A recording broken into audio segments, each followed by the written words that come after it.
Hey there, Angular folks, and welcome back. In a recent video, I showed a pattern for building large signal forms using reusable form sections. But after that video, a bunch of people asked the same question. Why not just use FormValueControl instead? And honestly, that sounded like a great idea. So in this video, we'll try it, and by the end, you'll see how it works and why I'm not completely convinced it's actually the better approach. Let's jump in. Here's the form we're working with. At the top, we have an account information section. Below that, we have a shipping address section. And finally, we have a preferences section. Now, the important thing here is that each of these form sections is its own Angular component. This makes large forms easier to maintain because each section owns its own UI and logic. And if you've ever worked on a giant form component with 300 lines of inputs, you know why this matters. Also, it makes these form sections reusable elsewhere in the app as needed. We also have a debug panel here. This is just showing the real-time value and status of the form. So if I type a first name here, you can see the form value updating immediately. Now, let's jump into the code and look at how the original implementation worked. Here, we're looking at the template for the profile form component, which is the parent component that wires the separate form sections into a single form. We can see the 3 section components being used inside the form. Each component receives a slice of the form's field tree through an input called form. So the parent form owns the entire form structure, and it passes individual sections down to each component. Now, let's switch over to the component TypeScript. The first thing we see is the interface for our profile form. Each section is typed with an interface that's exported from the individual components themselves. Then, below this, we have our form model signal.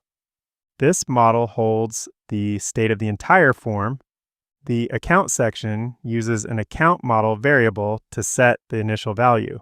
We'll look at this in a minute, but since the account form is its own reusable component, we store the interface and the initial model value with that component so that we can access and maintain it near the component rather than wire it up uniquely in every form it's used in. Same for the shipping address and preferences sections as well. This was one of the main concepts from the previous example. Below this model signal, we create the form itself using this model. And here's the other main concept from the previous example. Each section exports a function that defines its validation. And these live with the components themselves, just like the interface and initial values. That way, the parent form can easily compose them together without redefining them everywhere the components are used. Next, let's look at one of these components. Let's open the account form. In the original implementation, the component had an input to take in the account field tree from the parent. This means the component expects the parent to pass in the account portion of the form. Then, if we open the HTML, you can see each input is bound using the formField directive accessing the appropriate field from our input. And then, below that, we show validation errors by passing the control state to our validation component. Now, within each of these form section components, we have a model file. Let's open this so we can see what we have going on in here. Here, we have 3 things. First, the account interface, which is used to strictly type this section of the form. Second, we have the object for the initial value of this section when added to the parent form model signal. And third, we have a function that builds the validation for this form.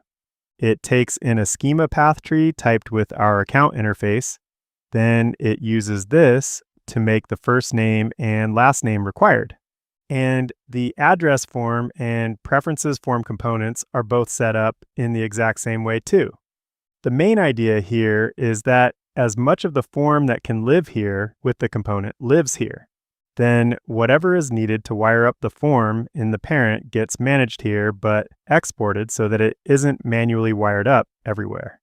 That was the whole concept. But now we're going to try something different. Instead of passing field trees into the section components, we can turn each section into a custom form control. Angular provides an interface for this called FormValueControl. First, I'm going to add the interface to the component and type it with our account interface. When you implement this interface, Angular expects the component to expose a value model signal. So we'll replace the old input with a new model signal. Now, this signal represents the entire value of the account section. Next, we'll create a local form using the form function. So I'll add a property called form. At this point, the idea is that the component owns its own validation completely, which sounds pretty nice, because it means the parent form doesn't have to know anything about the internal fields. So I'll cut that validation out of account form model, and then I'll paste it here. Now, all that's left to do here is switch over to the template and update the form property since we switched from an input signal to a signal form field tree instead. Okay, that should be all of the changes we need here in this component. Now, I've already applied the same pattern to the address section.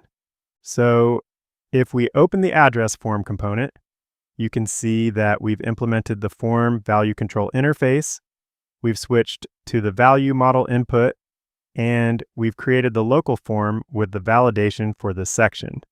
So this section now owns its own validation too. And if we look at the preferences form component, same thing, except this one is a little simpler because it doesn't have any validation. So all of the section components have been converted over to custom controls. Now we just need to update the parent form to use these components as custom controls. Let's switch back over to the TypeScript for that component.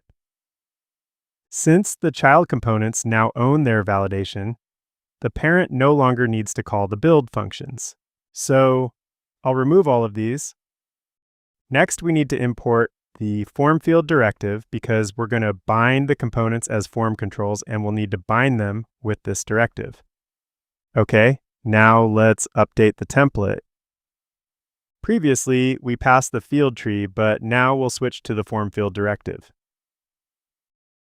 All right, that's it. Let's save and try this out. Okay, everything still looks the same, right? Well, that's good. The debug panel form object still looks exactly the same too. And then, if I type a first name here, nice. We can see the value updating. So the custom control is working, but now watch what happens. Let's click in and blur the last name field. We see the validation error inside the component. But look at the debug panel. The parent form still says valid. And that's the problem, because the parent form has no idea those fields are required. The validation only exists inside the child form, so the parent doesn't see it. To me, this is the biggest problem with this solution, because the only fix I found isn't great. Let me show you what I mean. What I found that I needed to do to make this work was to add backend validation within the builder functions.